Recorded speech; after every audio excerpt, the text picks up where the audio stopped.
불륜 사연 고구마 10개 먹은 느낌 답답함 폭발. 여러분, 혹시 고구마 10개를 한 번에 먹어본 적 있으세요? 목구멍에 걸려서 숨도 못 쉴 것 같은 그 답답함. 바로 제가 지금까지 겪은 심정이에요. 7년 결혼 생활 완벽하다고 믿었던 남편. 그런데 어느 날 발견한 충격적인 진실. 아니, 이건 드라마보다 더 드라마틱했어요. 지금부터 제가 직접 겪은 믿기지 않는 실화를 들려드릴게요. 준비되셨나요? 평범한 부부 생활 시작, 행복한 모습. 제 이름은 서지혜, 올해 35이고요. 남편 김민수와는, 이제 남편이라고 부르기도 싫지만 어쨌든 김민수와는 대학교 3학년 때 처음 만났어요. 그때를 생각해보면 정말 운명 같았어요. 경영학과 수업 중에 팀 프로젝트를 하게 됐는데 민수가 저희 조에 들어온 거예요. 첫인상은 솔직히 말하면 그냥 평범했어요. 키 178cm의 마른 체형, 전형적인 모범생 스타일이었거든요. 그런데 프로젝트를 하면서 점점 매력을 느끼기 시작했어요. 일단 엄청 꼼꼼하고 책임감이 강했어요. 다른 조원들이 대충 하려고 할 때도 민수는 밤늦게까지 자료 조사하고 프레젠테이션 준비하고 그런 진지한 모습이 좋았어요. 무엇보다 거짓말을 정말 안 하는 사람이었어요. 다른 남자들은 자기를 좋게 보이려고 허세 부리거나 과장하는 경우가 많잖아요. 그런데 민수는 모르는 건 모른다고 하고 실수했을 때도 솔직하게 인정하고 그런 정직함이 매력적이었어요. 연애는 자연스럽게 시작됐어요. 프로젝트 끝나고 나서 민수가 수고하셨습니다. 혹시 시간 되시면 커피 한잔 하실래요? 라고 물어봤을 때 그 어색한 표정이 너무 귀여웠거든요. 얼굴이 빨갛게 달아오른 채로 안경을 연신 만지작거리는 모습이요. 첫 데이트는 학교 앞 카페에서 했어요. 민수가 아메리카노 2잔을 시키면서 죄송해요. 제가 단 걸 별로 안 좋아해서. 혹시 다른 거 드시고 싶으시면 말씀해 주세요 라고 하더라고요. 그때도 참 솔직하다고 생각했어요. 대학교 2년 동안 연애하면서 한 번도 싸운 적이 없었어요. 물론 의견이 다를 때는 있었지만 민수는 항상 제 말을 끝까지 들어주고 합리적으로 대화했어요. 제가 감정적으로 나올 때도 지혜야, 진정하고 천천히 이야기해보자라고 다독여줬고요. 졸업하고 나서도 연애를 계속했어요. 민수는 회계사 시험을 준비했고 저는 교대에 편입해서 초등학교 교사가 되기 위해 공부했어요. 서로 바쁜 시기였지만 주말마다 만나서 데이트하고 서로의 꿈을 응원해줬어요. 민수가 회계사 시험에 합격했을 때 제가 더 기뻐했을 정도예요. 지혜야, 이제 안정적인 수입이 생겼으니까 결혼하자라고 프로포즈했을 때 망설임 없이 네라고 대답했어요. 결혼식은 소박하게 했어요. 양가 부모님과 친한 친구들만 초대해서 작은 웨딩홀에서요. 민수는 허례허식은 싫다고 했고 저도 동감했거든요. 신혼여행은 제주도로 3박 4일 다녀왔는데 민수가 일정표를 어포 용지 2장에 걸쳐서 만들어 왔을 때는 정말 웃었어요. 신혼집은 서울 서초구에 있는 작은 아파트였어요. 전세 2억에 28평 정도 되는 곳이었는데 둘이 살기에는 충분했어요. 민수가 직접 인테리어 업체 여러 곳 비교해서 견적받고 가구도 하나하나 신중하게 골라서 샀어요. 신혼 첫 해는 정말 행복했어요. 매일 아침 6시 30분에 함께 일어나서 민수는 식빵에 잼 발라 먹고 저는 김밥이나 주먹밥 만들어서 아침 먹고 그런 소소한 일상이 좋았어요. 저녁에는 함께 요리하는 시간이 가장 즐거웠어요. 민수가 의외로 요리를 잘했거든요. 대학교 때 자취하면서 배웠어라고 하면서 파스타며 볶음밥이며 척척 만들어줬어요. 저는 설거지를 담당했고요. 주말에는 데이트를 자주 했어요. 영화 보러 가거나 한강공원 산책하거나 맛집 찾아다니거나 특별한 건 없었지만 함께 있는 시간 자체가 즐거웠어요. 민수는 항상 제 손을 잡고 걸었고 사진 찍을 때도 어색해하면서도 웃어줬어요. 결혼 2년 차에는 여행을 많이 갔어요. 국내 여행부터 시작해서 일본, 동남아시아까지. 민수가 여행 계획 세우는 것도 완벽했어요. 항공편부터 숙소, 관광지, 맛집까지 엑셀로 정리해서 보여줄 때는 우리 남편 정말 대단하다고 생각했어요. 3년 차부터는 아이에 대한 이야기가 나오기 시작했어요. 지혜야, 우리 이제 아이 가져볼까? 라고 민수가 조심스럽게 물어봤을 때 저도 준비가 된 것 같다고 했어요. 하지만 쉽게 되지 않더라고요. 병원에 가서 검사도 받아보고 했는데 다행히 특별한 문제는 없다고 했어요. 조금 더 기다려보자라고 하면서 서로를 위로했어요. 4년차, 5년차까지도 저희 부부는 정말 금슬이 좋았어요. 주변 친구들이 부러워할 정도였어요. 너희는 정말 잘 만났다. 싸우는 소리도 안 들린다라는 말을 자주 들었어요. 민수는 여전히 성실하고 다정한 남편이었어요. 제가 학교에서 힘든 일이 있으면 밤늦게까지 이야기를 들어줬고 제가 아플 때는 약국에서 약 사다 주고 죽 끓여줬어요. 기념일도 절대 빼먹지 않았고 생일이나 결혼 기념일에는 항상 깜짝 선물을 준비해줬어요. 그때까지만 해도 저는 정말 행복했어요. 이런 남편과 평생 함께 살 수 있다니 내가 정말 복받은 여자구나라고 생각했거든요. 주변에서 불륜이나 외도 이야기가 나와도 우리 민수는 절대 그런 사람이 아니야라고 확신했어요. 남편의 잦은 외출과 의심스러운 행동. 변화는 결혼 6년 차 작년 3월부터 시작됐어요. 갑자기 민수가 야근이 많아졌다고 하더라고요. 원래도 회계사라는 직업 특성상 세무 시즌에는 바빴지만 이번엔 달랐어요. 지혜야, 요즘 새로운 프로젝트 맡아서 좀 바빠질 것 같아. 야근 좀 해야 할 것 같은데 이해해 줄래? 라고 민수가 말했을 때 저는 당연히 그래, 고생 많네. 몸 조심해라고 했어요. 처음에는 정말 일 때문이라고 생각했거든요. 그런데 이상한 점들이 하나둘씩 보이기 시작했어요. 첫 번째는 핸드폰이었어요. 민수는 원래 핸드폰을 막 두고 다니는 사람이었거든요. 샤워할 때도 거실에 그냥 놔두고 잠들 때도 침실 책상에 아무렇게나 놔둬서 제가 충전기에 꽂으라고 잔소리할 정도였어요. 그런데 어느 순간부터 핸드폰을 항상 몸에 지니고 다니기 시작한 거예요. 화장실 갈 때도 샤워할 때도. 처음에는 회사에서 급한 연락이 올까봐 그러나 보다라고 생각했는데 뭔가 어색했어요. 그리고 핸드폰 화면을 저한테 보이지 않으려고 하더라고요. 예전에는 카톡이나 전화와도 별로 신경 안 썼는데 이제는 급하게 화면을 가리거나 다른 곳으로 가서 받더라고요. 두 번째는 냄새였어요. 어느 날 민수가 야근하고 돌아왔는데 평소와 다른 냄새가 났어요. 향수 냄새도 아니고 뭔지 모를 여자 냄새. 처음에는 회사의 새로운 여직원 향수가 독한가 보다 정도로 생각했어요. 세 번째는 옷차림이었어요. 민수는 원래 옷에 별로 신경 안 쓰는 사람이었거든요. 회사 갈 때도 그냥 정장 아무거나 입고 주말에는 편한 티셔츠에 청바지. 그런데 갑자기 옷에 신경을 쓰기 시작한 거예요. 어느 날은 새 셔츠를 입고 나가더라고요. 그 셔츠 언제 샀어? 라고 물어보니까 그냥. 지나가다가 봐서라고 대답하는데 뭔가 어색했어요. 민수는 원래 옷 살 때 저한테 물어보고 사는 사람이었거든요. 넷째는 주말 약속이 많아진 거였어요. 예전에는 주말만 되면 지혜야, 우리 뭐 할까? 영화 볼까? 어디 갈까? 라고 물어봤는데 이제는 회사 사람들과 골프 약속 있어서 대학 동기들이랑 술 먹기로 해설하면서 자주 나가더라고요. 골프는 특히 이상했어요. 민수는 원래 골프에 전혀 관심이 없던 사람이었거든요. 골프는 돈 낭비야. 그 돈으로 차라리 여행 가자라고 하던 사람이 갑자기 골프를 치러 간다니. 다섯째는 말이 줄어든 거였어요. 예전에는 회사에서 있었던 일들을 자세히 이야기해줬어요. 오늘 부장님이 이런 말씀하셨어. 신입 직원이 실수해서 혼났어. 이런 사소한 일들까지도요. 그런데 이제는 어떻게 지냈어?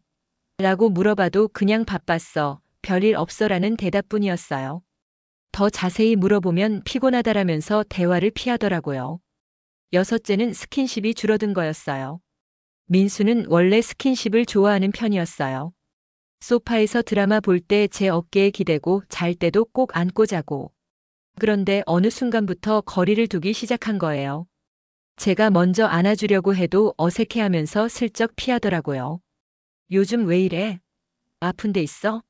라고 물어봐도 아니야. 그냥 피곤해서라는 대답뿐이었어요. 일곱째는 돈 쓰는 패턴이 바뀐 거였어요. 저희는 결혼하면서부터 가계부를 같이 썼거든요. 카드 사용 내역도 서로 다 알고 있었고요. 그런데 갑자기 현금을 많이 쓰기 시작한 거예요. 여보, 이번 달 현금 사용이 많네. 라고 물어보니까 회사에서 회식비 먼저 내고 나중에 받는 경우가 많아서라고 하더라고요. 그럴듯한 대답이었지만 뭔가 의심스러웠어요. 8월쯤 되니까 이런 행동들이 더 심해졌어요. 야근은 거의 매일이고 주말에도 거의 집에 없고.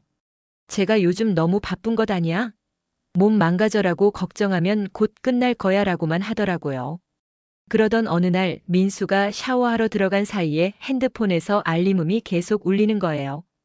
평소 같으면 신경도 안 썼을 텐데 그때는 왠지 확인해 보고 싶더라고요. 화면을 봤는데 수연이라는 이름으로 카톡이 와 있었어요. 내용은 볼 수 없었지만 수연이 누구지? 회사 동료 중에 수연이라는 사람이 있나 기억해 봤는데 민수한테 들어본 적이 없는 이름이었어요. 그때부터 본격적으로 의심이 들기 시작했어요. 하지만 확실한 증거도 없고 혹시 제가 괜한 의심을 하는 건 아닌가 싶어서 혼자 속앓이만 했어요. 아내의 혼란과 불안, 속앓이. 수연이라는 이름을 본 그날 밤부터 저는 잠을 제대로 잘 수가 없었어요.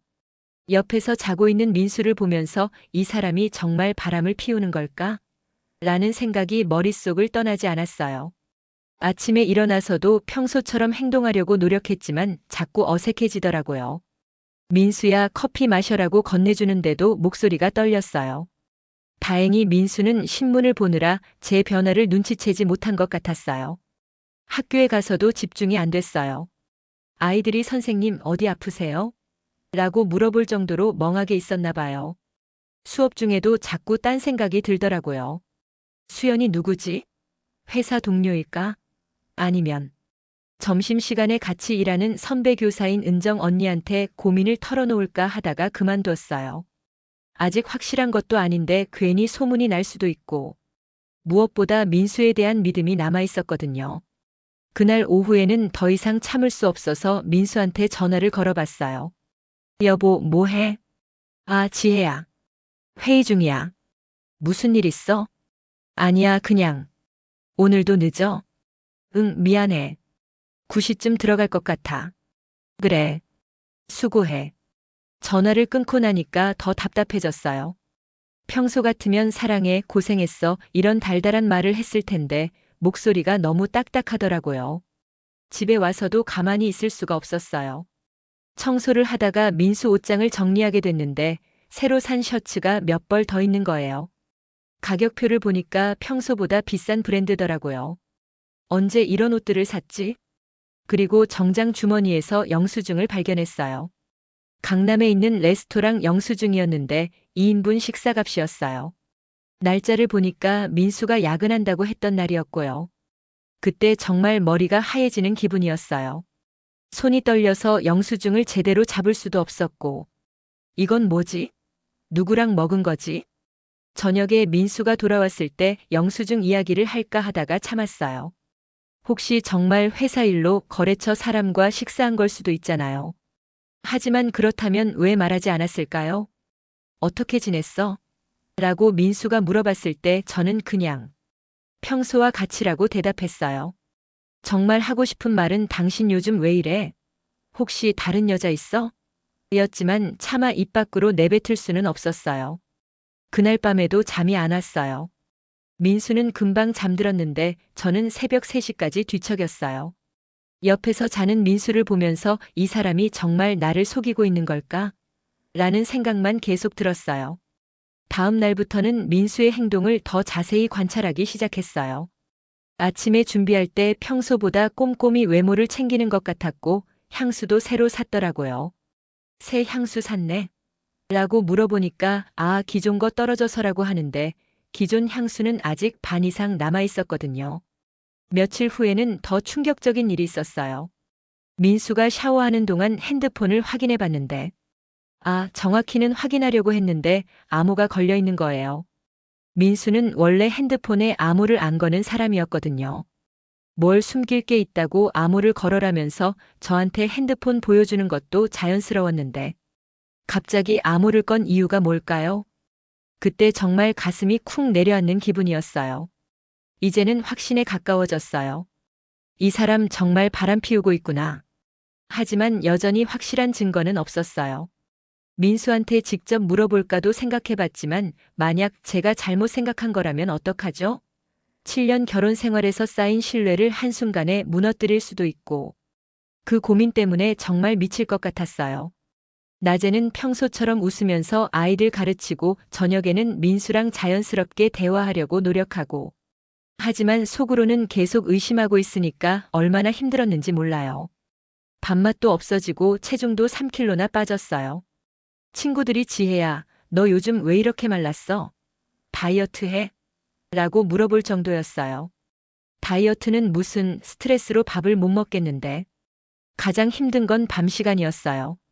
민수가 늦게 들어와서 씻고 잠자리에 들면 저는 혼자 어둠 속에서 온갖 생각을 다 했어요. 수연이 누구일까? 얼마나 예쁠까? 언제부터 시작된 걸까? 나한테 뭐가 부족해서?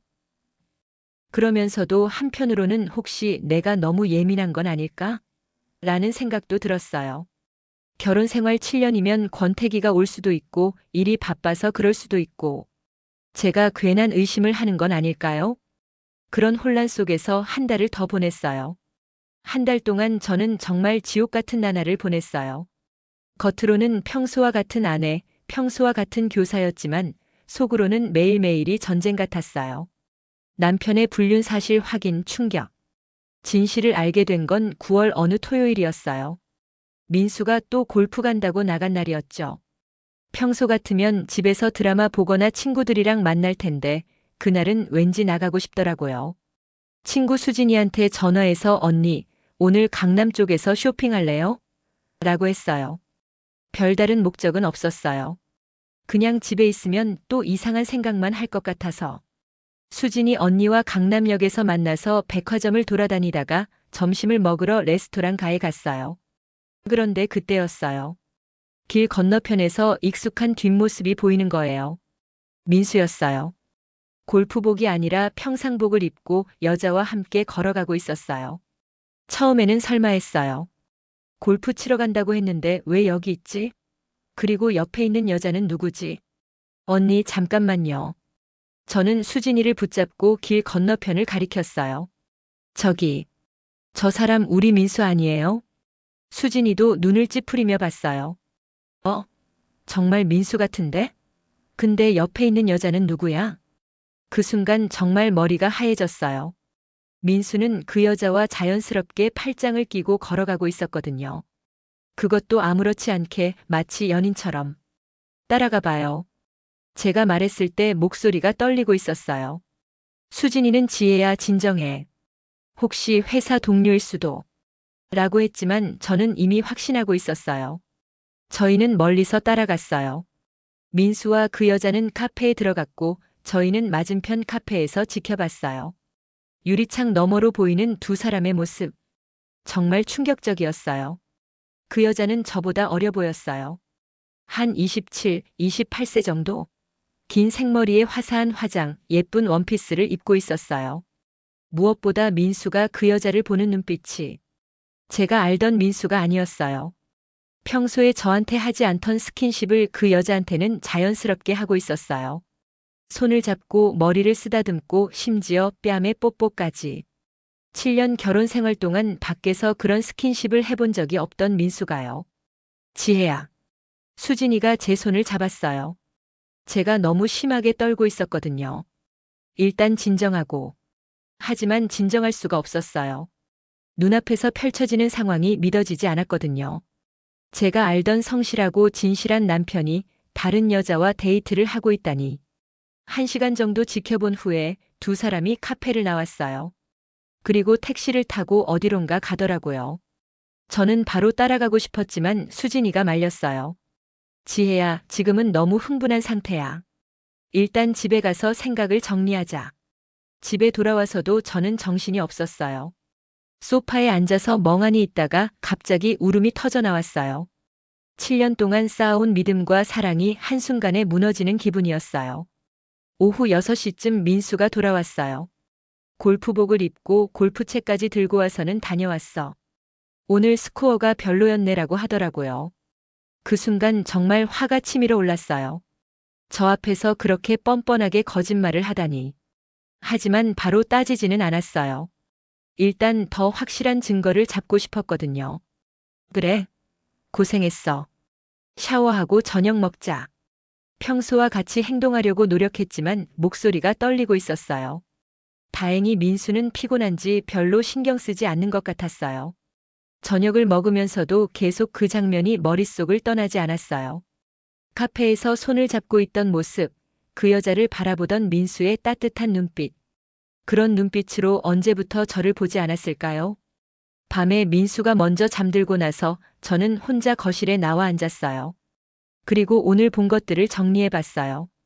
첫째, 민수는 골프 간다고 거짓말했어요. 둘째, 다른 여자와 데이트를 했어요. 셋째, 그 여자와 연인 같은 스킨십을 했어요. 이제는 확실했어요. 민수가 바람을 피우고 있다는 걸. 하지만 여전히 믿고 싶지 않았어요. 7년 동안 저만 사랑한다고 했던 남편이 결혼할 때 평생 지혜만 사랑하겠다고 맹세했던 그 사람이 정말 다른 여자가 생긴 걸까요? 그날 밤 새벽까지 잠을 못 잤어요. 민수 옆에 누워서 이 사람의 진짜 모습을 전혀 모르고 있었구나, 라는 생각이 계속 들었어요. 아내의 눈물과 혼란, 답답함 극대화.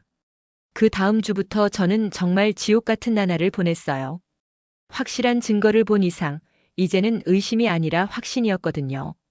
하지만 민수는 여전히 아무것도 모르는 척 평소처럼 행동했어요. 월요일 아침 민수가 출근 준비를 하는 모습을 보면서 저는 속이 뒤틀렸어요. 거울 앞에서 머리를 정성스럽게 빗고 새로 산 셔츠를 입고 향수까지 뿌리는 모습. 그 모든 것이 다 그 여자를 위한 거였구나. 다녀올게, 지혜야. 민수가 뺨에 가볍게 키스하고 나가려고 할 때 저는 정말 밀어버리고 싶었어요. 하지만 꾹 참고 조심해서 가라고 말했어요. 문이 닫히자마자 저는 화장실로 달려가서 토했어요. 아무것도 먹지 않은 상태였는데도 계속 구역질이 났어요. 거울에 비친 제 모습은 정말 처참했어요. 눈은 퀭하게 빠지고 얼굴은 창백하고 학교에 가서도 제대로 된 수업을 할 수 없었어요. 아이들이 선생님 괜찮으세요? 라고 물어볼 정도로 멍한 상태였어요. 수업 중에 갑자기 눈물이 날 뻔해서 교실을 나가기도 했고요. 점심시간에 은정 언니가 지혜야, 요즘 너 왜 이래? 무슨 일 있어? 라고 물어봤을 때 저는 더 이상 참을 수 없어서 모든 걸 털어놓았어요. 언니, 우리 민수가 바람을 피워요. 뭐? 민수가? 설마. 토요일에 직접 봤어요. 다른 여자랑 카페에서 데이트하는 거.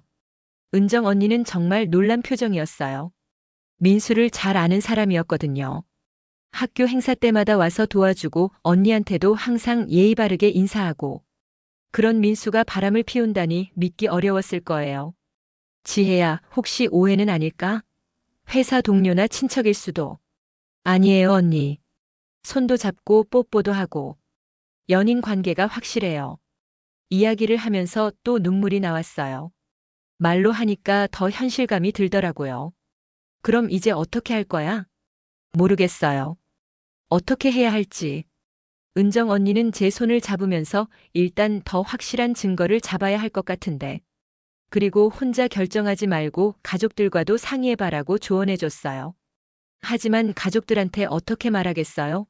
시부모님은 민수를 아들처럼 아끼시고 제 부모님도 민수를 정말 좋아하시는데 사위가 바람을 펴요라고 어떻게 말하겠어요?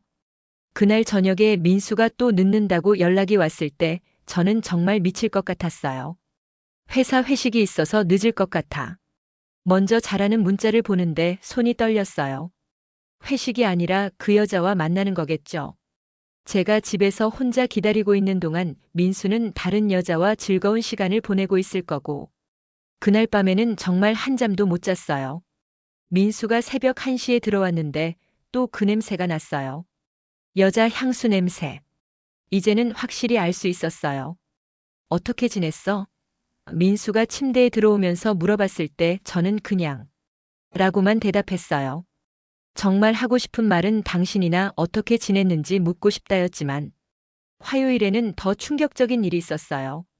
민수가 샤워하는 동안 핸드폰에서 문자 알림이 계속 울리는 거예요. 화면을 봤는데 수연라는 이름으로 메시지가 와 있었어요. 하트 이모티콘까지. 이제는 의심할 여지가 없었어요.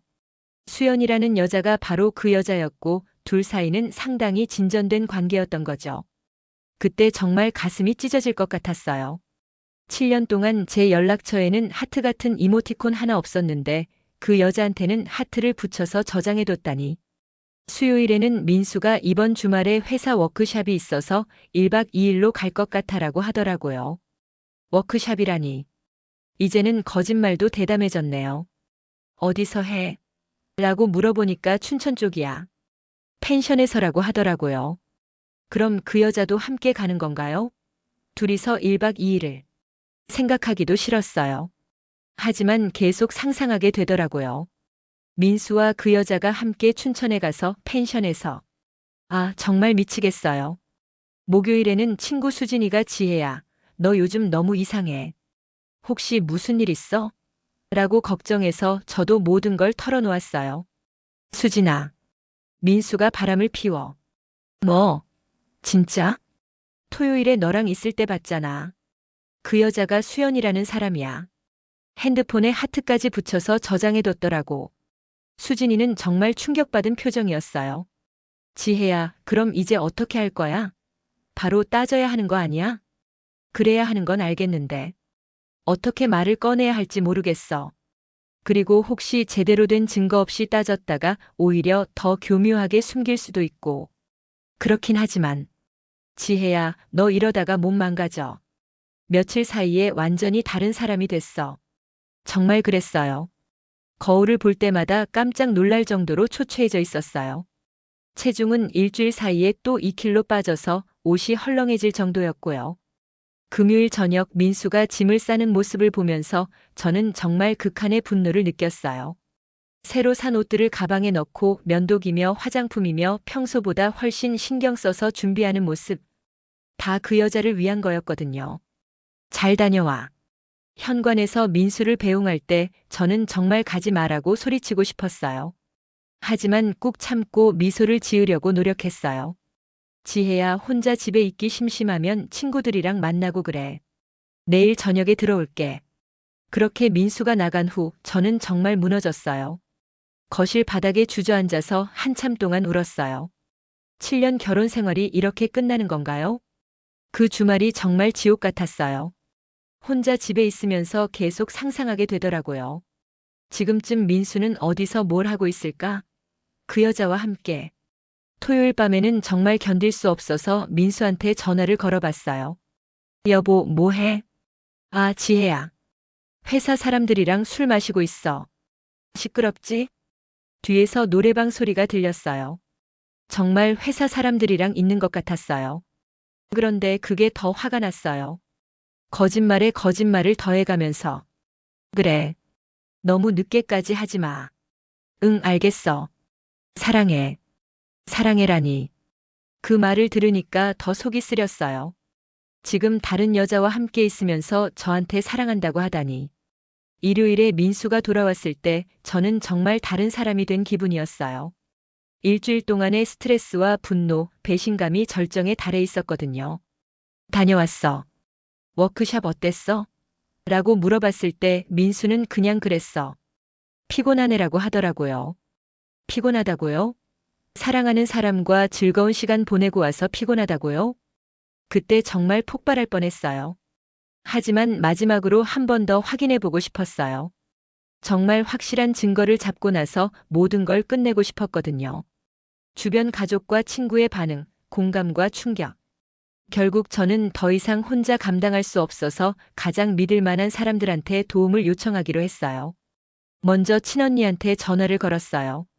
언니, 나 지금 당장 언니 집에 가도 될까? 지혜야? 무슨 일이야? 목소리가 왜 이래? 말로는 설명하기 힘들어. 일단 가서 이야기할게. 일요일 오후 민수가 낮잠을 자는 동안 언니 집으로 갔어요. 언니 남편인 매형도 있었는데 저를 보더니 깜짝 놀라더라고요. 지혜야, 너 완전히 다른 사람이 됐네. 무슨 일 있었어? 저는 그동안 있었던 일들을 처음부터 끝까지 다 이야기했어요. 민수의 변화된 행동들, 토요일에 목격한 장면, 수연이라는 여자의 존재까지. 이야기를 들은 언니는 정말 충격받은 표정이었어요. 민수가? 정말? 믿을 수 없어. 매형도 마찬가지였어요. 민수 그 친구가 그런 짓을 하다니. 겉보기와는 정말 다르구나. 그래서 이제 어떻게 해야 할지 모르겠어, 언니.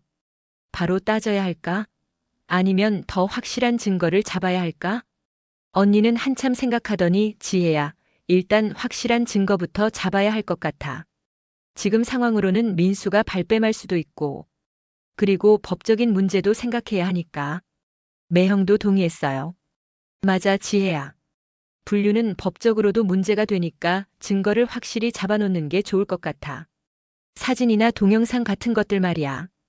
그럼 어떻게 해야 해? 사설 탐정을 고용하는 방법도 있고 아니면 우리가 직접. 그때 언니가 잠깐이라고 하더니 뭔가 생각이 난 듯한 표였어요. 지혜야, 혹시 민수 회사 사람 중에 아는 사람 없어? 회사 사람? 왜? 만약에 그 수연이라는 여자가 같은 회사 사람이라면 회사에서도 소문이 날 텐데. 누군가 알고 있을 수도 있잖아. 맞는 말이었어요. 민수 회사에는 대학 선배 한 분이 계셨거든요. 김대리라고 민수보다 5년 정도 먼저 들어간 분이었어요. 김대리님한테 물어볼까 했는데 괜히 민수한테 말이 갈 수도 있고. 그럼 조심스럽게 떠봐. 직접적으로 묻지 말고 자연스럽게. 언니 집을 나올 때 언니가 지혜야 힘들겠지만 좀 더 견뎌. 그리고 혼자 결정하지 말고 우리한테 꼭 상의해라고 당부했어요. 다음 날 저는 김대리님한테 전화를 걸어봤어요. 평소에도 가끔 연락하던 사이라 자연스러웠어요. 대리님 안녕하세요. 지혜예요. 아, 지혜씨. 안녕하세요. 어떻게 지내세요? 네, 잘 지내고 있어요. 대리님도 건강하시죠? 잠시 안부를 나눈 후에 저는 조심스럽게 말을 꺼냈어요. 대리님, 혹시 저희 민수 요즘 어떤가요? 집에서는 요즘 너무 바빠 보이던데. 아, 민수 씨요? 요즘 새로운 프로젝트 맡아서 바쁘긴 하더라고요. 그런데, 네? 이런 말씀드리기가 좀 그런데. 요즘 민수 씨가 좀 달라져 보이더라고요. 제 심장이 빠르게 뛰기 시작했어요. 달라져 보인다는 게 어떤 면에서요? 옷차림도 그렇고 분위기도 그렇고 뭔가 들떠 보인다고 해야 하나? 그리고요? 최근에 신입 직원 중에 예쁜 여직원이 들어왔는데 민수 씨가 그 직원하고 자주 얘기하더라고요. 업무상 대화겠지만 신입 직원. 그럼 수연이가 민수와 같은 회사 사람이었던 거네요. 그 신입 직원분. 혹시 이름이 어떻게 되나요? 이수연 씨예요. 왜요? 이수연. 바로 그 여자였어요. 이제는 확실해졌어요. 아, 아니에요. 민수가 신입 직원 교육 담당이라고 해서. 아, 그래서 그런가 보네요. 근데 지혜 씨 괜찮으세요? 목소리가 좀. 네, 괜찮아요. 감기 기운이 좀 있어서. 그럼 대리님 통화해줘서 감사해요. 전화를 끊고 나서 저는 정말 허탈했어요. 이제는 의심할 여지가 없었거든요. 민수는 회사 신입 직원과 불륜을 저지르고 있었고 회사 사람들도 어느 정도 눈치채고 있는 상황이었어요. 그날 저녁 친구 수진이한테도 이 사실을 알려줬어요. 수진이는 정말 화가 났어요. 지혜야, 이제 확실해진 거잖아. 바로 따져야 해. 그래야 하는 건 알겠는데. 어떻게 시작해야 할지 모르겠어. 뭘 어떻게 해? 그냥 수연이 누구야? 이렇게 물어보면 되잖아. 하지만 저는 여전히 망설여졌어요. 7년 결혼 생활을 이렇게 끝낼 수는 없잖아요. 한 번 터지면 돌이킬 수 없는 강을 건너는 거니까.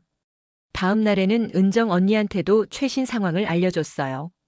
언니는 지혜야, 이제는 정말 결단을 내려야 할 때인 것 같아. 더 이상 끌면 너만 더 힘들어져라고 했어요. 그런데 언니 혹시 회사에서 소문이 나면 어떡해요? 저도 교사인데. 그건 걱정 마. 요즘 시대에 이런 일로 여자가 손가락질 받는 건 아니야. 오히려 민수가 더 큰 타격을 받을 거야. 그때 시어머니한테서 전화가 왔어요. 지혜야, 요즘 어떻게 지내? 목소리가 좀 이상하던데. 시어머니는 정말 저를 친딸처럼 아껴주시는 분이셨어요. 그래서 더 말하기가 어려웠어요. 설마 아들이 바람을 피우고 있다고 어떻게 말하겠어요? 아, 어머니. 그냥 요즘 학교 일이 좀 바빠서. 그래. 민수도 요즘 바쁘다고 하던데 둘 다 몸 조심해야 해. 특히 지혜 너는 너무 말랐어. 지난번에 봤을 때 시어머니 목소리를 들으니까 더 마음이 아팠어요. 이분도 곧 충격을 받으실 텐데. 제 부모님한테는 아직 말하지 못했어요. 어머니는 워낙 감정적이신 분이라 알게 되시면 당장 민수네 집으로 달려가실 분이거든요. 아버지도 민수를 정말 아끼시는데. 결국 저는 주변 모든 사람들의 조언을 종합해서 결론을 내렸어요. 더 이상 미룰 수는 없다. 이번 주 안에 민수와 정면 승부를 해야겠다고 말이에요. 남편의 거짓말과 회피 발견. 결심을 굳힌 저는 먼저 확실한 물적 증거를 잡기로 했어요. 그냥 감정적으로 따지면 민수가 발뺌할 게 뻔했거든요. 7년 동안 함께 살면서 민수의 성격을 누구보다 잘 아는데 이런 상황에서는 끝까지 잡아떼려고 할 거예요. 수요일 저녁 민수가 또 늦는다고 연락이 왔을 때가 기회였어요. 팀 회식이 있어서 늦을 것 같아. 10시쯤 들어갈게라는 문자를 받고 저는 바로 행동에 들어갔어요. 민수가 자주 가던 강남 쪽으로 나갔어요. 토요일에 봤던 그 카페 근처에서 기다렸죠. 혹시나 해서 갔는데 정말로 민수가 나타났어요. 수연이와 함께요. 이번에는 핸드폰으로 동영상을 찍었어요. 손이 떨려서 화면이 흔들렸지만 두 사람이 손을 잡고 걷는 모습, 키스하는 모습까지 다 담을 수 있었어요. 그들이 호텔로 들어가는 모습까지. 그 순간 정말 다리에 힘이 빠져서 주저앉을 뻔했어요. 이제는 정말 돌이킬 수 없는 지점까지 온 거구나. 집에 돌아와서 동영상을 다시 보니까 너무 선명했어요. 민수의 얼굴도 수연의 얼굴도 둘이 애정 행각을 벌이는 모습도. 이제는 어떤 변명도 통하지 않을 증거였어요. 민수가 11시가 넘어서 들어왔을 때 저는 평소처럼 회식 어땠어? 라고 물어봤어요. 그냥 그랬어. 부장님이 술을 너무 많이 드셔서 힘들었네. 거짓말이었어요. 저는 민수가 호텔에서 나오는 모습까지 다 봤거든요. 부장님과 회식이 아니라 수연이와 데이트를 했다는 걸. 그래. 고생했네. 샤워하고 자. 응, 먼저 자고 있어. 민수가 샤워하러 들어간 사이 저는 민수 정장 주머니를 뒤졌어요. 호텔 주차권이 나왔어요. 시간까지 찍혀 있었죠. 오후 7시부터 10시 30분까지. 더 확실한 증거도 필요했어요. 목요일에는 민수의 신용카드 사용 내역을 확인해 봤어요. 인터넷 뱅킹 비밀번호는 제가 알고 있었거든요. 충격적이었어요. 최근 2달 동안의 카드 사용 내역을 보니까 제가 모르는 소비가 너무 많았어요. 고급 레스토랑, 호텔, 꽃집, 심지어 보석상까지. 특히 보석상에서 쓴 150만 원은 뭐였을까요? 저한테 준 선물은 없었는데. 수연이한테 준 선물이겠죠. 결혼 반지 말고 다른 여자한테 반지를 사주다니. 금요일에는 더 대담해졌어요. 민수가 출근한 후에 민수 회사 근처로 갔어요. 점심시간에 혹시 함께 식사하는 모습을 볼 수 있을까 해서요. 정말로 봤어요. 12시 30분쯤 민수가 회사에서 나오는데 수연이 기다리고 있더라고요. 둘이 자연스럽게 팔짱을 끼고 근처 레스토랑으로 들어가는 모습을. 이것도 동영상으로 찍었어요. 레스토랑 유리창 너머로 보이는 두 사람의 모습은 정말 다정했어요. 민수가 수연의 입에 음식을 떠서 넣어주고 수연이 웃으면서 민수의 손을 잡고. 제가 신혼 때도 이런 대우는 받아본 적이 없었는데. 그날 저녁에 민수한테 점심은 뭐 먹었어? 라고 물어봤어요. 그냥 회사 구내식당에서 먹었어. 왜? 또 거짓말이었어요. 구내식당이 아니라 수연이와 고급 레스토랑에서 먹었으면서. 아니야, 그냥. 나도 오늘 점심 맛없게 먹어서. 이제는 정말 확신했어요. 민수는 제게 거짓말하는 것에 아무런 죄책감도 느끼지 않는다는 걸. 7년 동안 한 번도 거짓말한 적 없던 사람이 이제는 숨쉬듯이 거짓말을 하고 있어요. 주말에 또 한 번 테스트해 봤어요. 여보, 이번 주말에 우리 영화 볼까? 라고 제안했어요. 미안해, 지혜야. 이번 주말에 또 회사 일이 있어서. 무슨 일인데 주말에도 일해야 해? 새로운 프로젝트 때문에. 곧 끝날 거야. 새로운 프로젝트는 무슨? 수연이와의 데이트가 새로운 프로젝트인가요? 그럼 언제쯤 좀 여유로워져? 다음 달쯤에는. 다음 달? 그럼 한 달 더 이 상황이 계속된다는 건가요? 더 이상은 못 참겠어요. 일요일에 민수가 나간 후 저는 민수의 옷장을 다시 뒤져봤어요. 새로 산 옷들이 더 많아져 있었어요. 그리고 양복 안주머니에서 또 다른 증거를 발견했어요. 편의점에서 구입한 것 같은 작은 봉지였는데 안에 뭐가 들어있는지는 말하지 않겠어요. 하지만 그걸 보는 순간 정말 현실을 받아들일 수밖에 없었어요. 이 사람은 정말 저를 완전히 배신했구나. 그날 밤 민수가 들어왔을 때 저는 마지막으로 한 번 더 물어봤어요. 민수야, 요즘 우리 사이가 좀 이상한 것 같지 않아? 이상하다니? 뭐가? 예전 같지 않다고 해야 하나? 뭔가 거리감이 느껴져. 지혜야, 내가 요즘 일이 바빠서 그런 것 같아. 미안해. 조금만 더 기다려줘. 기다려달라고요? 언제까지요? 수연이와의 관계가 끝날 때까지요? 민수야, 혹시 다른 여자 있어? 그때 민수의 표정이 순간 굳어지는 걸 봤어요. 하지만 금방 평소의 표정으로 돌아오면서 지혜야, 갑자기 왜 그런 소리를 해? 내가 언제 다른 여자한테 눈길을 줬다고. 아니야, 그냥 요즘 너무 바쁘다고 하니까. 지혜야, 나는 너밖에 없어. 그런 걱정은 하지 마. 나밖에 없다고요? 그럼 수연이는 뭐죠? 환상인가요? 그 순간 정말 화가 치밀어 올랐어요. 증거는 충분히 잡았고 더 이상 이런 거짓말을 듣고 있을 수는 없었어요. 월요일 아침 민수가 출근하고 나서 저는 결심을 굳혔어요. 오늘 저녁에 모든 걸 끝내자. 더 이상은 못 참겠다고. 아내의 감정 폭발, 속마음 솔직 표현. 그날이 드디어 왔어요. 월요일 저녁 민수가 평소보다 일찍 들어온다고 연락이 왔을 때 저는 마지막 준비를 했어요. 촬영한 동영상들, 신용카드 내역서, 호텔 주차권. 모든 증거를 테이블 위에 정리해뒀어요. 6시 30분쯤 민수가 들어왔어요. 다녀왔어, 지혜야. 오늘은 좀 일찍 끝났네. 응, 수고했어. 평소처럼 인사를 나누고 민수는 옷을 갈아입으러 들어갔어요. 저는 거실에서 기다렸어요. 심장이 너무 빠르게 뛰어서 숨쉬기도 힘들었지만 이제는 돌이킬 수 없었어요. 저녁 뭐 먹을까? 라고 물으며 민수가 거실로 나왔을 때 테이블 위에 정리된 것들을 보고 표정이 굳어졌어요. 이게 뭐야? 앉아. 제 목소리가 평소와 달랐나 봐요. 민수는 조심스럽게 소파에 앉았어요. 민수야, 이제 그만하자. 뭘 그만하라는 거야? 거짓말 그만해. 다 알고 있어. 저는 핸드폰을 들어서 동영상을 재생했어요.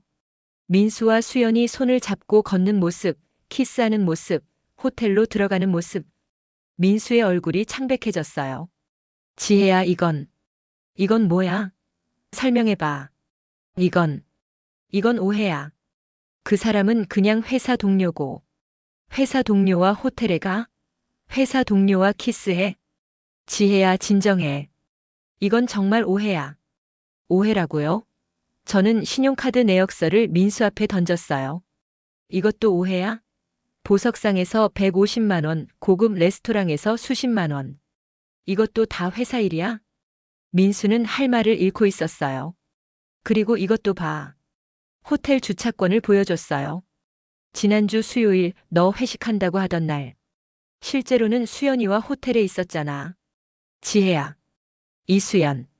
너희 회사 신입사원 맞지? 김대리한테 확인했어.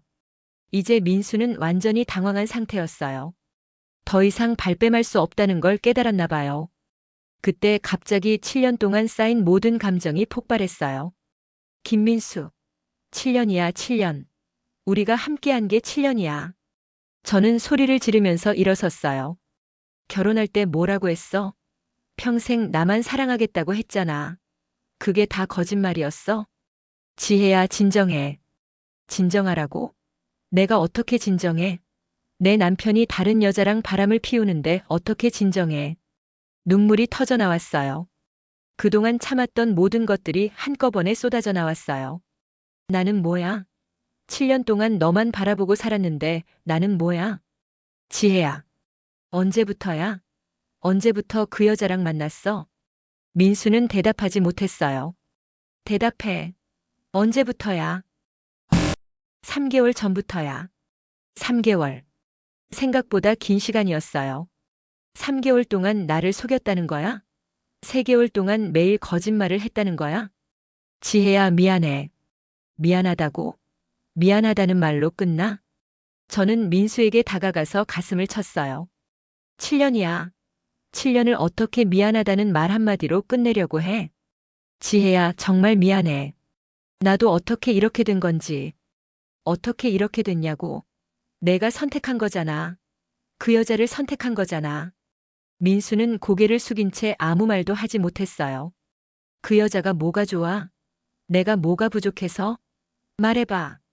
지혜야, 그런 게 아니야. 그런 게 아니긴 뭐가 아니야.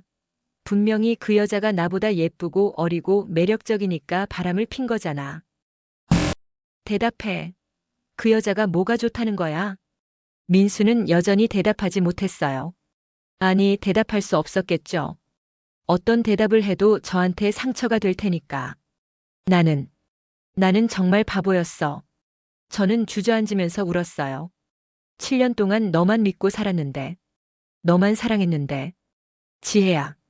다른 남자들이 접근해도 다 거절했어.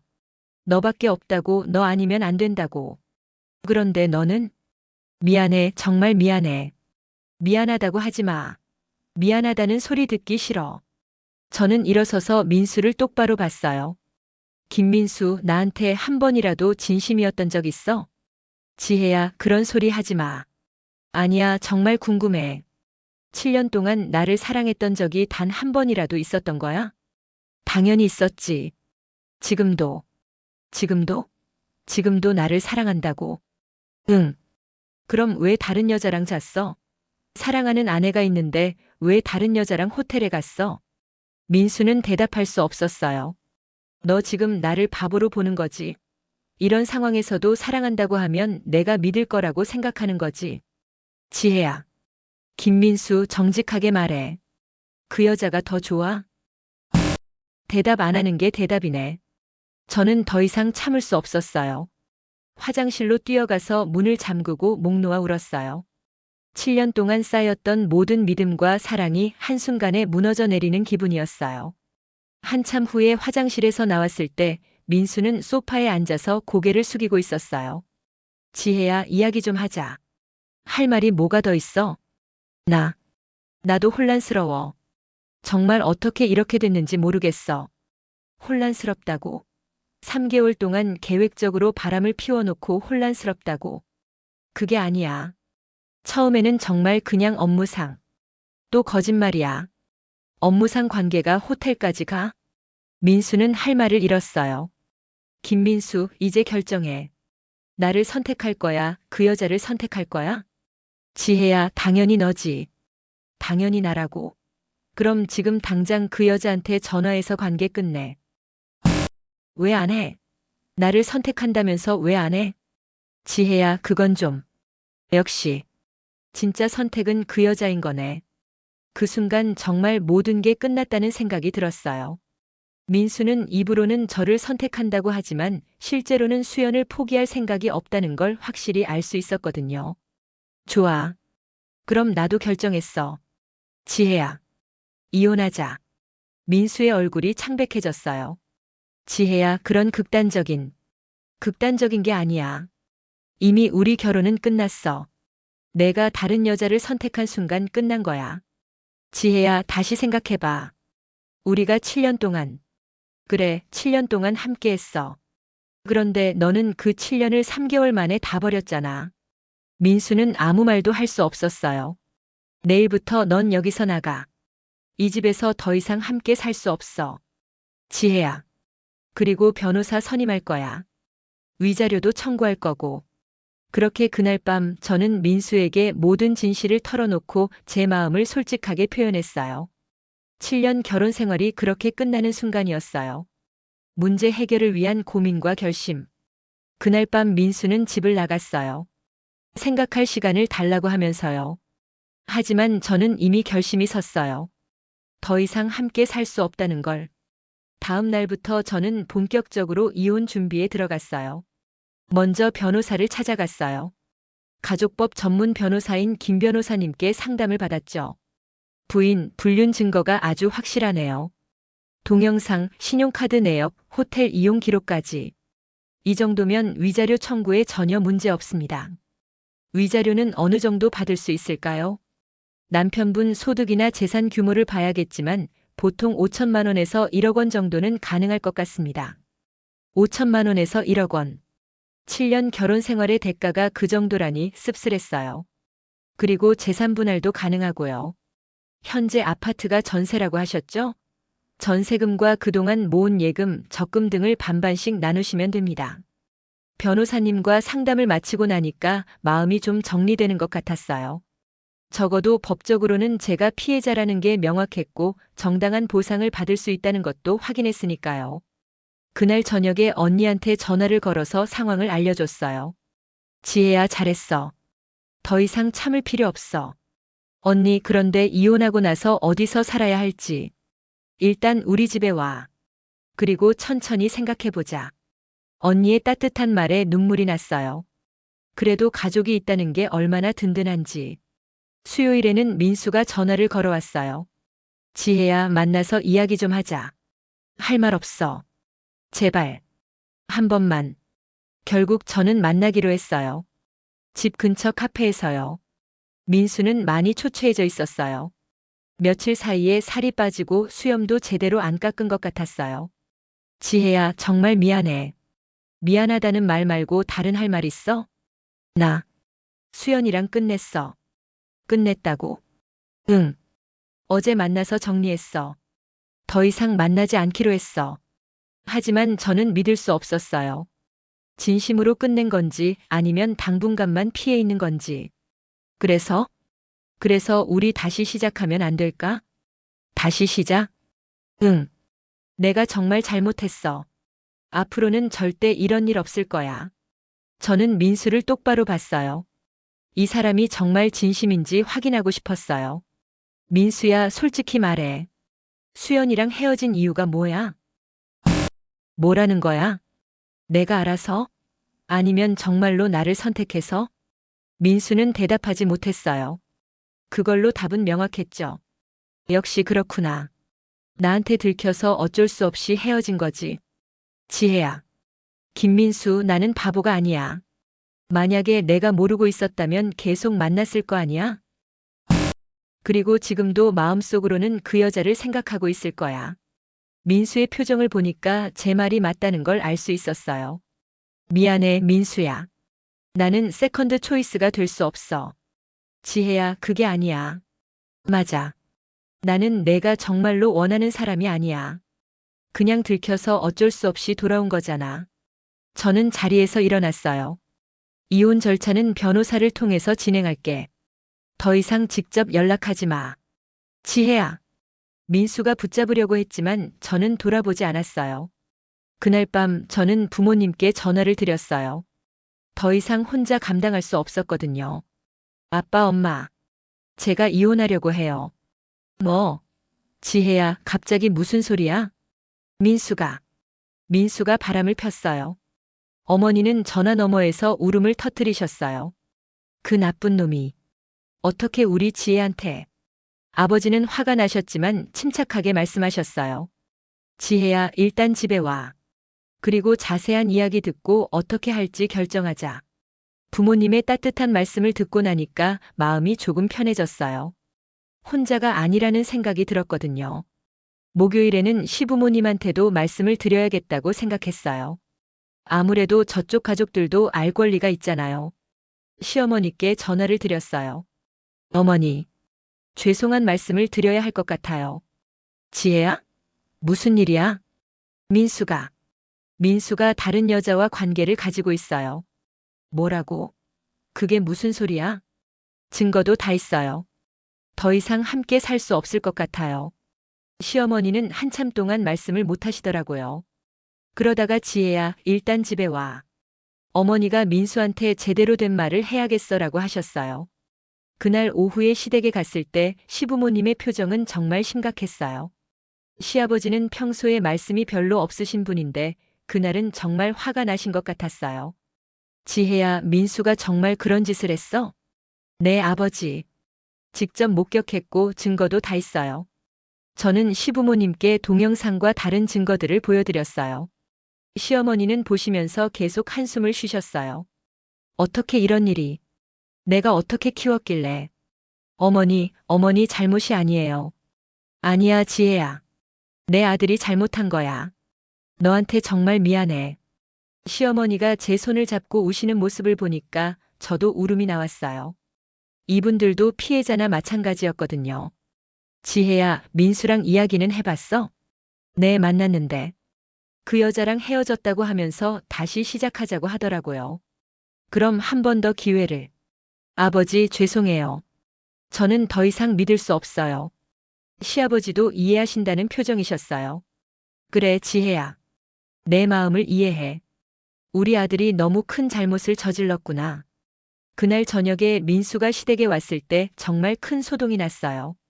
이놈아, 어떻게 지혜한테 이런 짓을 할 수 있어? 시어머니가 민수를 때리시면서 소리를 지르셨어요. 민수는 고개를 숙인 채 아무 말도 못했고요. 아버지, 어머니, 죄송합니다. 죄송하긴. 7년 동안 지혜가 너한테 어떻게 했는데. 시아버지도 정말 화가 나셨나 봐요. 평생 본 적 없을 정도로 큰 소리를 내셨어요. 민수야, 너 정신이 나간 거야? 지혜 같은 좋은 아내를 두고 왜 그런 짓을? 죄송해요, 아버지. 죄송하다고 해서 되는 일이야? 지혜 마음이 얼마나 아플지 생각해봤어? 그 자리에서 민수는 저한테 무릎을 꿇었어요. 지혜야, 정말 미안해. 한 번만 더 기회를 줘. 하지만 저는 이미 마음을 정했어요. 민수야, 늦었어. 이미 너무 많이 늦었어. 지혜야. 그리고 진심으로 후회한다면 나를 편하게 보내줘. 그게 진짜 사랑이야. 그렇게 시댁에서의 마지막 대화가 끝났어요. 시부모님도 결국 제 결정을 존중해 주셨고 민수도 더 이상 붙잡지 않았어요. 금요일에는 직장에서도 상황을 정리해야 했어요. 교장 선생님께 개인적인 사정으로 며칠 휴가를 쓰겠다고 말씀드렸어요. 자세한 내용은 말씀드리지 않았지만 눈치 빠른 교장 선생님은 대강 짐작하시는 것 같았어요. 지혜 선생님, 힘든 일 있으면 언제든지 말씀하세요. 학교에서도 최대한 도와드릴게요. 고마운 말씀이었어요. 주말에는 이사 준비를 했어요. 7년 동안 함께 살던 집에서 제 짐을 싸는 게 정말 힘들었어요. 하나하나가 다 추억이었거든요. 결혼 사진을 보면서는 정말 많이 울었어요. 그때는 정말 행복했는데. 언니와 매형이 도와주러 왔을 때 언니가 지혜야, 괜찮아. 새로 시작하는 거야 라고 위로해줬어요. 언니, 나는 이제 어떻게 살아야 해? 일단 마음의 상처부터 치료하고 그 다음에 천천히 생각해보자. 그렇게 저는 7년 동안 살던 집을 떠났어요. 그리고 새로운 삶을 시작할 준비를 했어요. 법적 심리적 대응 준비. 언니 집에서 임시로 생활하면서 저는 본격적인 이혼 절차를 준비했어요. 김 변호사님과 여러 번 상담을 하면서 필요한 서류들을 준비했죠. 가장 먼저 한 일은 재산 목록을 작성하는 것이었어요. 결혼 후에 함께 모은 재산들을 정리해 봤더니 전세보증금 2억 원, 적금과 예금 합쳐서 8천만 원, 그리고 각자 명의의 자동차들. 부인 혼인 기간이 7년이고 부인이 맞벌이를 하셨으니까 재산 분할은 반반으로 하시면 됩니다. 그리고 불륜에 대한 위자료는 별도로 청구할 수 있고요. 위자료 산정을 위해서 민수의 소득 증명서도 필요했어요. 다행히 결혼하면서 서로의 재정을 투명하게 관리해왔기 때문에 필요한 자료들은 다 가지고 있었어요. 부인, 남편분 연봉이 6천만 원 정도 되니까 위자료는 7천만 원에서 1억 원 정도 가능할 것 같습니다. 법적 준비와 함께 심리적 치료도 받기로 했어요. 언니 추천으로 상담 심리사 선생님을 만나 뵀는데 정말 많은 도움이 됐어요. 지혜 씨, 지금 느끼시는 감정들이 모두 정상적인 반응이에요. 배신감, 분노, 슬픔, 자괴감. 이 모든 것들을 충분히 느끼셔도 괜찮아요. 선생님, 저는 제가 뭔가 부족해서 남편이 바람을 핀 건 아닌가 하는 생각이 자꾸 들어요. 그건 피해자가 흔히 느끼는 감정이에요. 하지만 불륜의 책임은 100% 불륜을 저지른 사람에게 있어요. 지혜 씨의 잘못이 아니에요. 상담을 받으면서 점점 제 마음이 정리되는 느낌이었어요.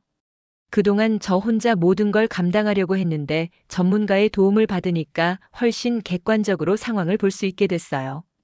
한편으로는 민수 쪽에서도 움직임이 있었어요. 민수의 아버지, 그러니까 시아버지께서 직접 연락을 주셨어요. 지혜야, 아버지야. 시간 되면 한번 만날 수 있을까? 며칠 후 시아버지를 만났는데 정말 많이 늙으신 것 같았어요. 이 일로 스트레스를 많이 받으셨나 봐요. 지혜야, 우리 민수가 정말 큰 잘못을 저질렀구나. 아버지가 대신 사과할게. 아버지가 사과하실 일이 아니에요. 아니야, 내가 제대로 교육을 못 시켰어. 지혜야, 정말 미안해. 시아버지는 민수를 설득해서 이혼 절차를 원만하게 진행하겠다고 약속해 주셨어요. 그리고 위자료도 민수가 성심껏 지급하도록 하겠다고 하셨고요. 지혜야, 너는 정말 좋은 며느리였어. 이렇게 보내야 하는 게 너무 미안하다. 시아버지의 말씀을 들으니까 또 눈물이 났어요. 민수 때문에 시부모님까지 저한테 죄송해 하시는 모습이 안타까웠거든요. 그 무렵 충격적인 소식을 들었어요. 은정 언니를 통해서 알게 됐는데 민수가 수연과 다시 만나고 있다는 거였어요. 지혜야, 미안한데. 어제 강남에서 봤어. 민수랑 그 여자랑 또 함께 다니더라. 역시 나였어요. 민수가 저한테는 수연과 헤어졌다고 거짓말을 했던 거죠. 언니 사진 찍으셨어요? 응, 혹시나 해서 찍어뒀어. 추가 증거를 확보한 거였어요. 이제 민수가 저한테 한 거짓말까지 증명할 수 있게 됐죠. 변호사님께 이 사실을 알려드렸더니 이거면 위자료를 더 높게 청구할 수 있을 것 같다고 하셨어요. 남편이 화해를 시도하는 과정에서도 계속 불륜을 지속했다는 건 악의성이 더 높다고 볼 수 있거든요. 한 달 정도 지나서 드디어 이혼 조정 신청을 했어요. 법원에서 조정위원들 앞에서 민수와 마주 앉는 순간 정말 많은 감정이 들었어요. 민수는 많이 초췌해져 있었어요.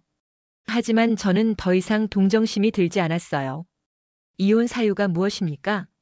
조정위원이 물어봤을 때 저는 차분하게 대답했어요. 남편의 불륜입니다.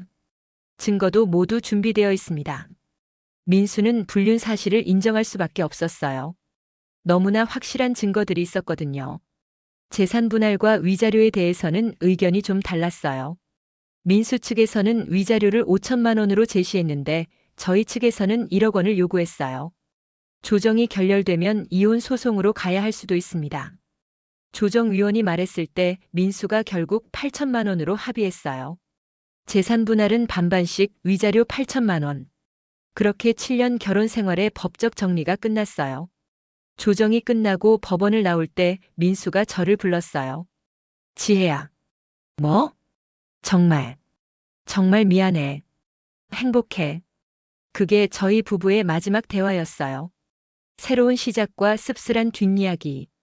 이혼이 성립된 후 저는 본격적으로 새로운 삶을 시작했어요.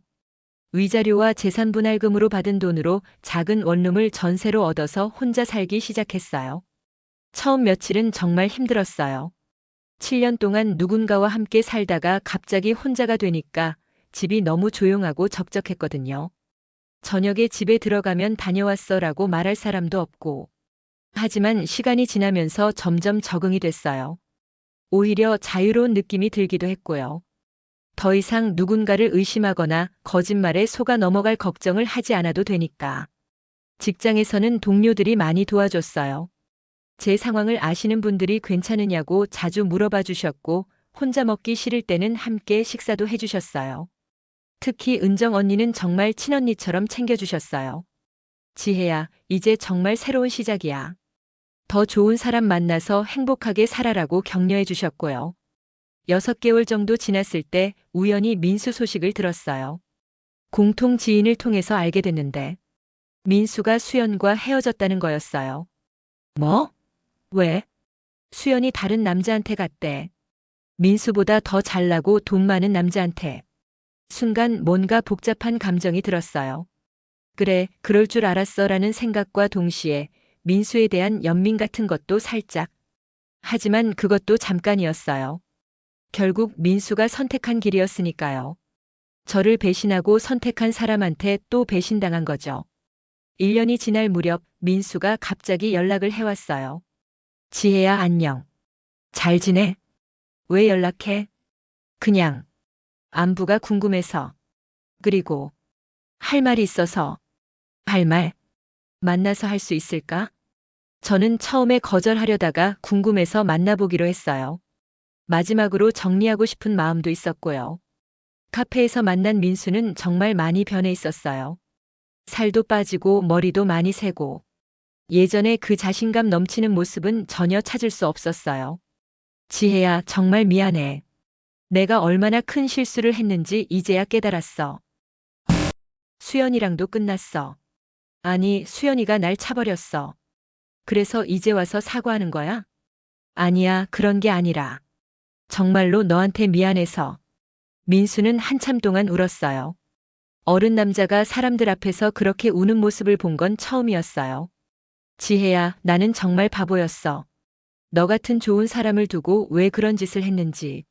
민수야, 이제 와서 후회해도 소용없어. 알아. 알고 있어. 그래도 꼭 하고 싶은 말이 있었어. 뭐? 고마웠어.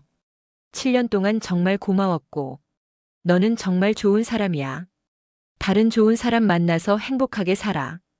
그게 민수가 제게 한 마지막 말이었어요. 그 만남 이후로는 완전히 연락이 끊어졌어요. 가끔 공통 지인들을 통해 소식을 들으면 민수는 혼자 살면서 일에만 매달리고 있다고 했어요. 재혼은커녕 연애도 안 하고 있다고. 저는 점점 더 밝아지고 있어요. 처음에는 이혼한 여자라는 꼬리표가 부담스러웠지만 이제는 그런 것도 별로 신경 쓰이지 않아요. 새로운 취미도 생겼어요. 요가도 배우고 그림도 그리고. 그동안 민수 눈치를 보느라 못했던 것들을 하나씩 해보고 있어요. 연애요? 아직은 생각이 없어요. 아직 마음의 상처가 완전히 아물지 않았고 누군가를 다시 믿는다는 게 쉽지 않거든요. 하지만 언젠가는 다시 사랑할 수 있을 거라고 생각해요. 이번에는 정말로 저를 소중히 여겨주는 사람과. 가끔 후회될 때도 있어요. 그때 한 번 더 기회를 줬다면 어땠을까? 내가 너무 성급했던 건 아닐까? 하는 생각이 들 때.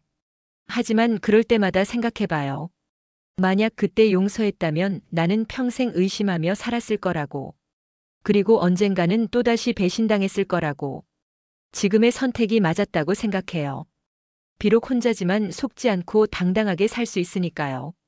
여러분들께도 말씀드리고 싶어요. 만약 비슷한 상황에 놓이시게 된다면 절대 혼자 끙끙 앓지 마세요. 주변 사람들한테 도움을 요청하세요. 그리고 자신을 탓하지 마세요. 잘못한 사람은 따로 있거든요. 그리고 무엇보다 자신을 소중히 여기세요. 다른 누구보다도 자신이 자신을 사랑해야 해요. 그래야 다른 사람도 나를 소중히 여기게 되니까요. 제 이야기는 여기서 끝이에요. 처음에 말했던 고구마 10개 먹은 듯한 답답함은 이제 많이 사라졌어요. 대신 새로운 희망과 기대감이 생겼고요. 혹시 지금 저와 비슷한 상황에 계신 분들 힘내세요. 끝이라고 생각했던 곳이 사실은 새로운 시작점일 수도 있거든요.